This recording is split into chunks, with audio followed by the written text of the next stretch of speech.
Hey, everybody. Welcome to Travel Tuesday, part of the Beard Bros Media Network at the intersection of culture and industry. I'm your host, Brian Applegarth, creator of the Cannabis Trail and founder of Applegarth Strategies, an agency specialized in the cannabis travel audience, creating visitor economy strategies and providing tourism marketing services for cannabis and hemp brands and businesses.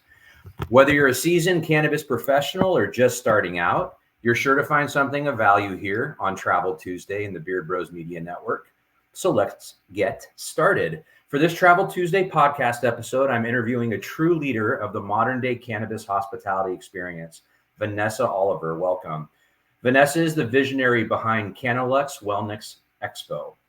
She's an entrepreneur focused on creating educational opportunities and supporting BIPOC business growth through her event production studio, Cloud9 Studios. Formerly the CEO of Cannabis Wedding Expo, Vanessa now leads programs like CannaLux Wellness Expo, of course, a holistic trade show that uniquely integrates Montessori principles to create safe, playful, and educational experiences that all connect with the consumer's inner child. And the expo has been showcased in key markets like New York, Las Vegas, and California. Vanessa grew up in Oakland, and during the war on drugs, she later spent a decade in Silicon Valley as a digital content producer. But her experience in Oakland during that era and her time in Silicon Valley both shape her passion for changing social perceptions of cannabis and empowering communities. Her journey using cannabis to balance life as a mother and businesswoman fuels her dedication to the plant and the people it can support. Vanessa, welcome to Travel Tuesday. Thanks for being here.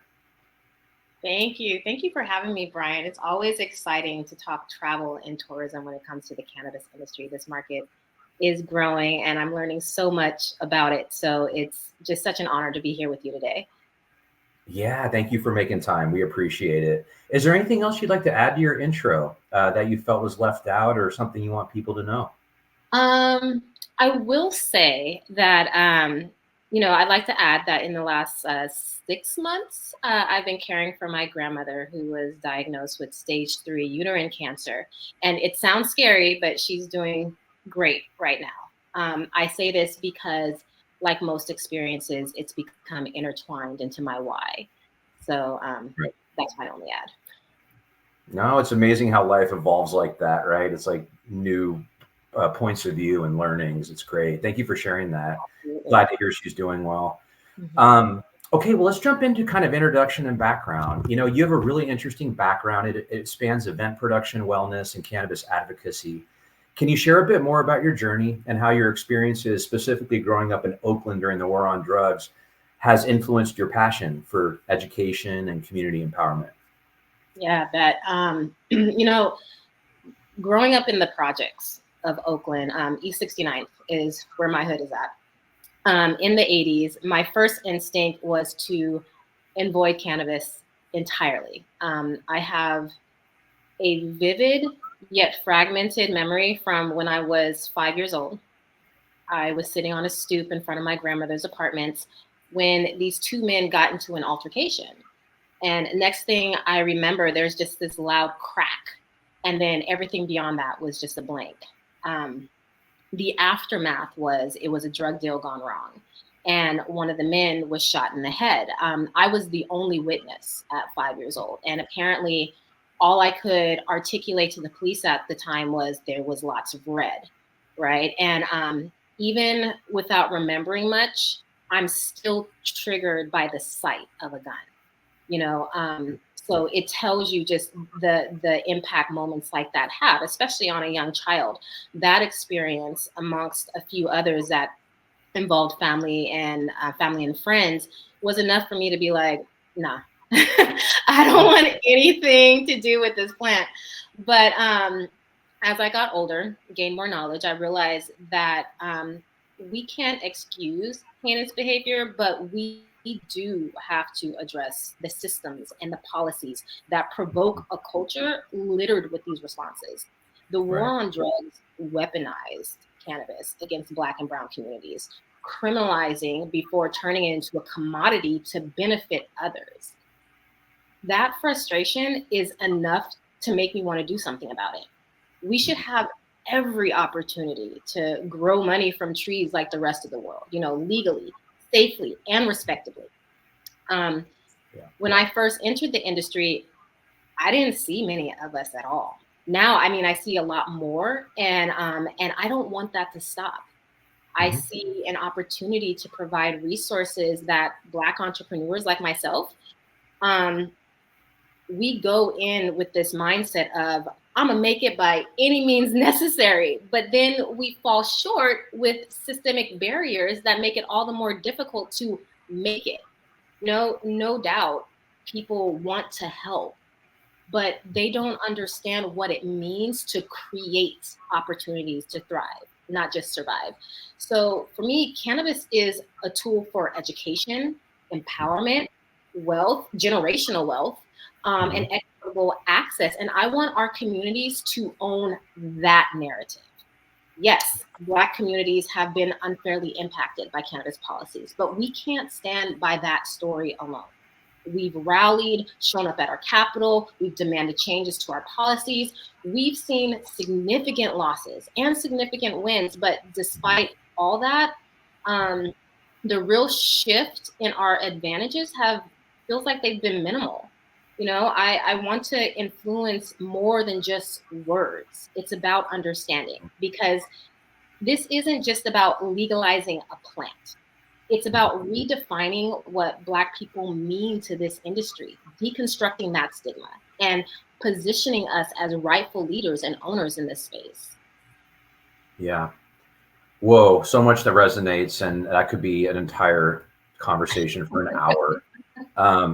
Yeah, thank you for that. Thank you for your insight and your passion and your response. My hope is that cannabis inherently is all about balance, right? And hopefully that principle of the plant that all of us represent that are associated with cannabis and hemp can take that principle. That's the core foundational principle of restoring balance and homeostasis. And that manifests in the new form of this quote unquote new industry that's standing up. And that would be and they say that kind of diverse perspective and having everybody representation matters. And yeah, so thank you for sharing. Well, like moving on, you were a digital content producer, right? So after the growing up in Oakland, you moved, you had a stint in Silicon Valley and shifted kind of your focus into cannabis and event production.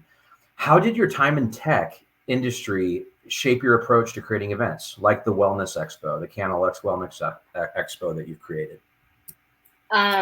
Yeah, so I've literally been in tech since I was like 7 years old. I would say my mom was one of the first Black lead engineers working for the Learning Company and Mattel. She developed games like Reader Rabbit and Carmen Sandiego and the Oregon Trail. And so back then, before I really even knew about child labor laws, I was in those tester rooms, and that's all I would do every day after school is just test on these. I think they were CD-RAMs at the time. So I continue to stay in the tech industry, working for Namco Bandai and Sony and Gree and Unity Technologies, the gaming engine, and being in that, working with those conglomerates. The tech industry has really shaped the way I approach creating events, especially when it comes to innovation and the user experience. As a digital content producer, I'm always thinking strategically and staying ahead of the trends. That's a mindset that's naturally translated into event production. Thinking about how users engage with products, and of course, being a consumer myself, I recognize the importance and value of experiences. CannaLux on the B2C side is designed with the attendee in mind. Darn near every touch point is intentional because I'm focused on creating an environment that's both educational and personally immersive. Right. My background has also really kind of groomed the structure and flow of the production mindset. I noticed a big difference between working with people who are from the corporate background and those who have not quite worked in a structured setting before. I mean, the hustle is entirely different. And with such a diverse industry, I'm still navigating the balance while just trying to stay true to how we optimize these experiences.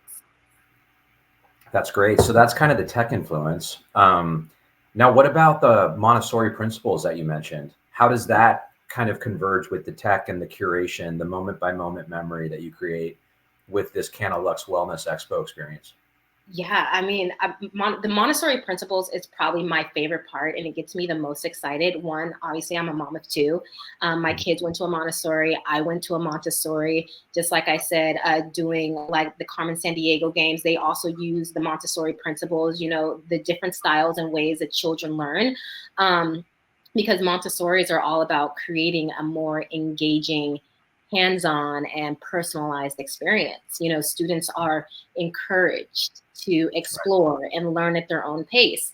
And I think it's an effective method to provide a space where people can discover wellness and plant medicine in a way that feels meaningful to them. For example, instead of having these rigid schedules or traditional lecture style sessions, I prefer instructor-led programs and interactive activities that encourage that curiosity and play and exploration. Attendees can engage with wellness brands, take parts in workshops and experience services based on their individual needs and interests. The whole goal is to empower people to take control of their lifestyle. And is it always is it a 4-night retreat, or what is the format of your CannaLux Wellness Expo? So currently we're in, and eventually we will go into the format of a retreat. Going through this as a full day experience, which is currently what the Expo is. It's a 1-day experience. I see the necessary need of being able to extend out the experience more into a retreat, mainly because, the concepts are there, but you can't fully embody sustainable practices without actually living out the lifestyle. And that is the whole goal of probably building into a more of a not so one size fits all retreat experience. Yeah. And I can see the Expo becoming like a lead funnel, right? Where people that want a deeper, more intimate, different setting, but the same kind of content vibe and intention. It's just the next experience product, which this is travel, right? This is the exciting part because we're moving into the experience economy. It's not a commodity. It's not a product. It's not a service. It's a curated experience, whether it's an expo or whether it's a 4-night getaway. And that is a different art form and great revenue opportunity there as well. And cannabis and hemp are starting to kind of blossom into this era. So let's drill down on the expo a little bit more, and then we'll move to the experience side, meaning the getaway. So you've produced in different markets, right? New York, Vegas, California. Can you talk a little bit about how each of these markets differ in terms of consumer or visitor engagement with the cannabis programming as well as the holistic wellness? And what did you learn was the same and different from these markets?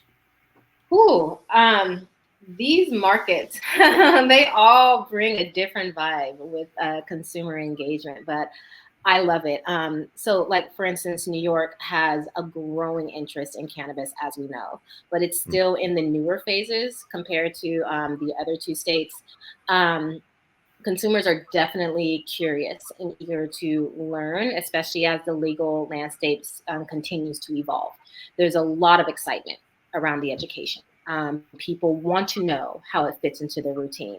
I think the focus is more so about demystifying cannabis, breaking down the stigmas and introducing it into their day-to-day versus Las Vegas, where we're dealing with a lot more of a dynamic crowd, right? The city is known for its bold, high energy experiences. And so that translates differently with how people engage with the plant. I feel like, yes, there is an interest in wellness, but the approach is, the mindset is still more of an untethered or recreational mindset.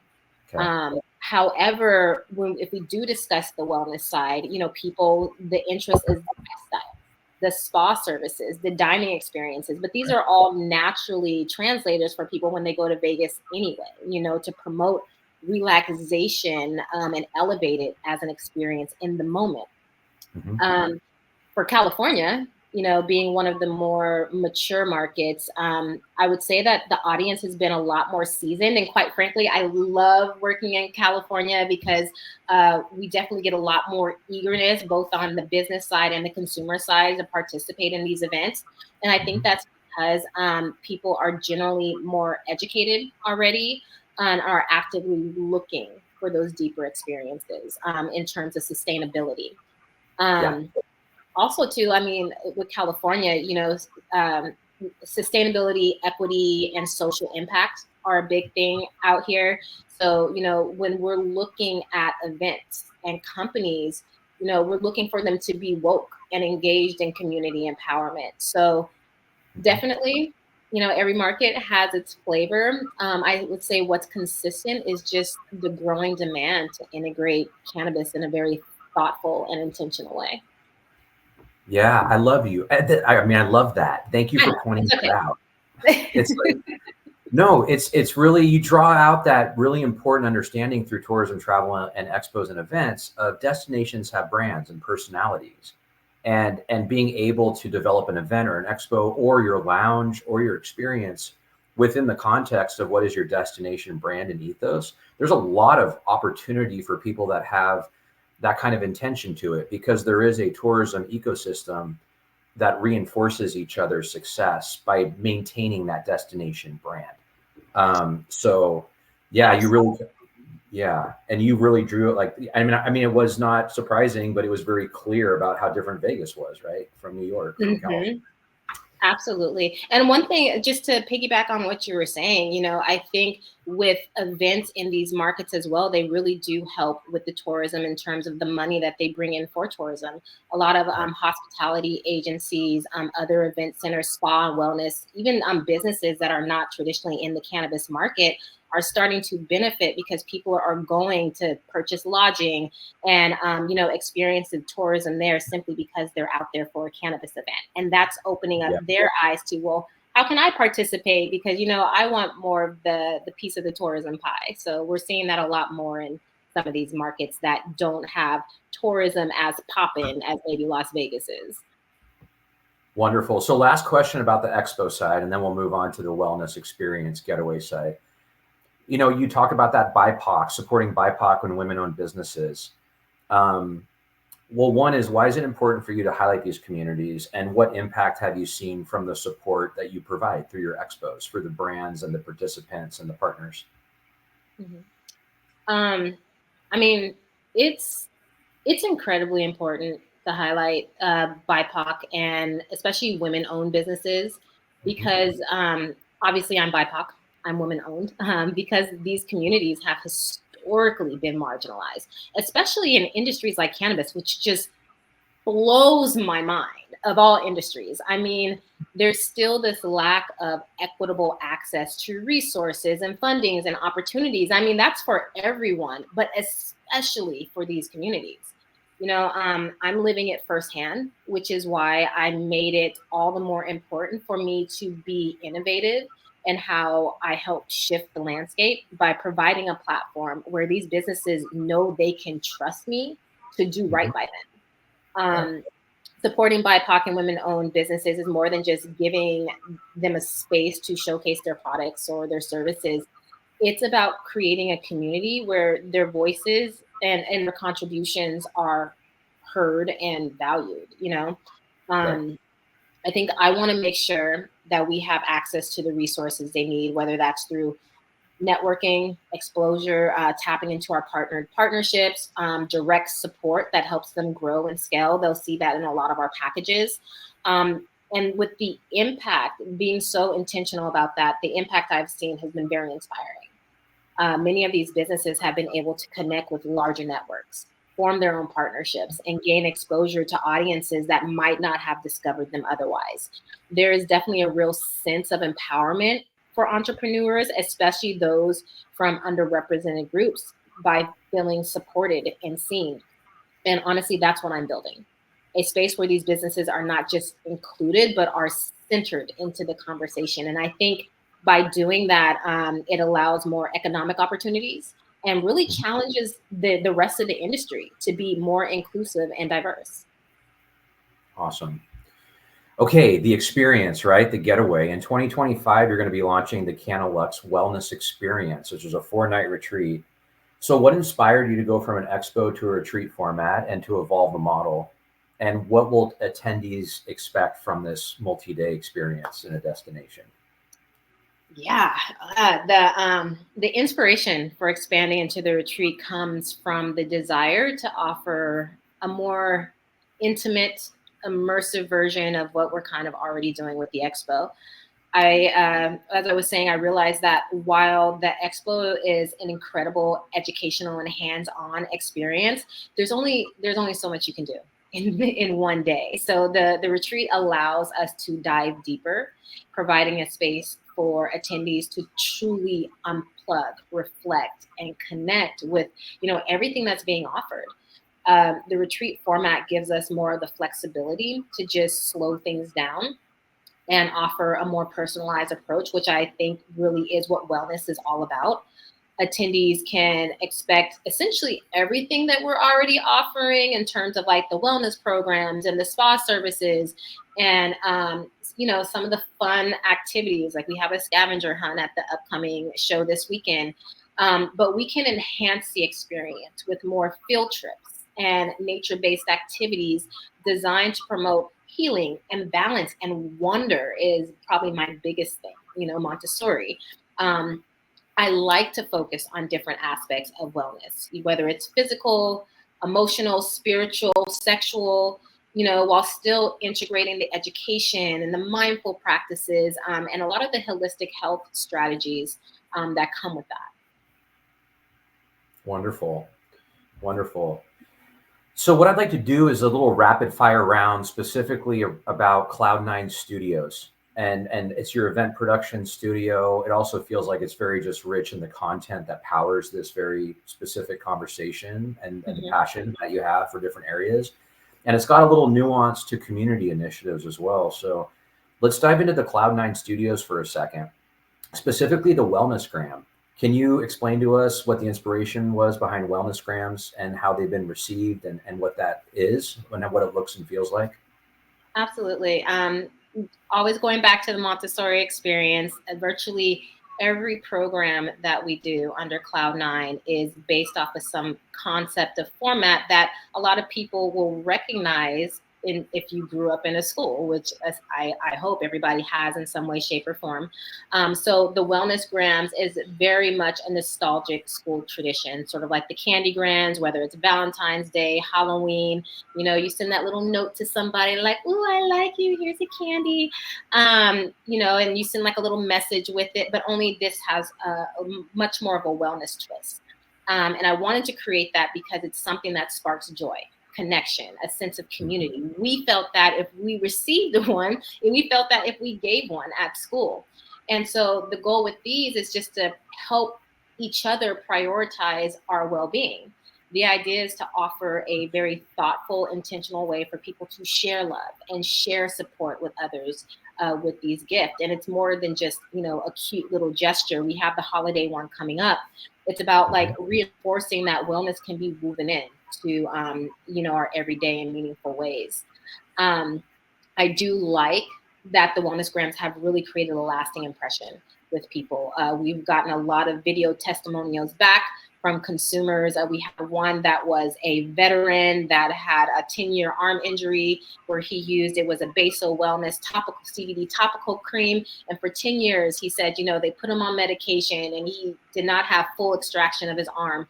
And he used that Basal Wellness. And I mean, I don't know if you've ever seen a grown man cry, but he was literally crying, so excited. He's like, "Look, Vanessa, I have 100% use of my arm." And it's things like that that just get me so excited because you're seeing how it's impacting people. And that is, it's the same excitement we got when we received the grams as kids. So that's really the goal behind the Wellness Grams.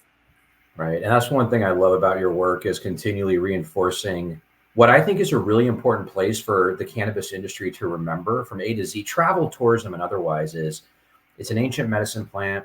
Yes, the words, we have things like adult use, recreational, medical, But that world of wellness, and the other word you use, well-being, is a really authentic and powerful place for us to serve the plant as we build this industry. When I talk about tourism, typically to audiences, really making sure, yes, it's a medical travel trend. Yes, it's a leisure trend, right?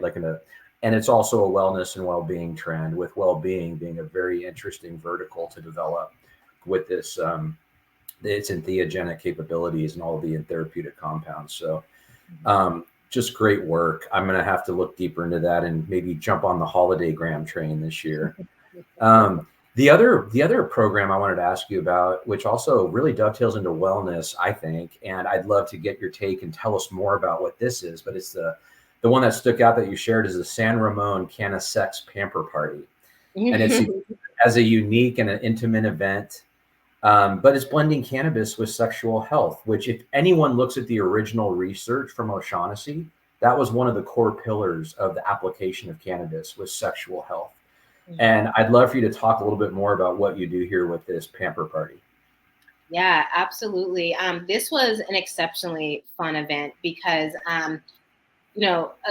sex, I feel like sex ed, here we go back to school again, sex ed, it's becoming more of a topic that people are feeling more comfortable being able to discuss the more that it's talked about. And cannabis definitely has so many ways to let people's inhibitions down and really open up those conversations. We brought in speakers, we brought in sexologists, we had a burlesque dancer, Dope Duchess, we did CBD foot and body scrubs. And the women there, I would say about 90% of them were not traditional consumers at all. And, and they're balancing careers and families and well-being. So this was a very nuanced space to be able to say, well, hey, how can cannabis help me in all these pillar areas of my life? What was very interesting that came out of it was the stories with a lot of these women, right? We're not just talking about sex, we're talking about sexual traumas. We're talking about things that may not necessarily align with sex. We had a woman there who had a hysterectomy, and it impacted her connection with her husband. And she wanted to know how to use cannabis in order to rebuild that connection. We had another woman that experienced sexual trauma as a young child. We had another woman that had just lost her child only a month prior to the event. And so when I say these were such intimate stories, you definitely for a sex party, well, not sex party, I'm sorry, for a sex ed party, this is not a Diddy party, for a sex ed party, this very much was you came out crying because you really felt how this was impacting women and how safe they felt to not only grieve in those moments for things that they were experiencing, that they were never in a space to be able to fully trust and talk about it. Now here they were, and they were learning how the plant could be involved with them being able to continue that conversation with themselves and their family members and really identify what the healing needed to be for them. Wow, that is so deep and important, the work that facilitates. Holy cow. I could just picture too. I mean, one of the principles I think that's most incredible about this plant is at the right dose in the right setting, just being incredibly present, which I think a lot of the industry knows, and being able to bond and be present for people and have real connection and remind in an increasingly frenzied world what that feels like, that human bonding and one-on-one and intimacy and conversation. Well, what about the community of initiative side? You talked about pop-ups and living and senior living facilities and fitness centers. Can you talk a little bit more about the community initiatives? Yeah, I would say the community initiatives is what brought all this about, quite frankly. The first cannabis I did ever was completely by accident. I was a part of my son's PTA, and one of the things that they do is they like to auction off events at the parents' auction dinner. And I just moved in to the Rockland community and I wanted to get involved. And so they're like, hey, we would love it if you created an event for us to auction off. And it was kind of like my attempt to get out of it. So I said, hey, what if I do a CBD education sensory event for you guys? And they came back and they were totally like, yeah, let's do it. We will auction that off.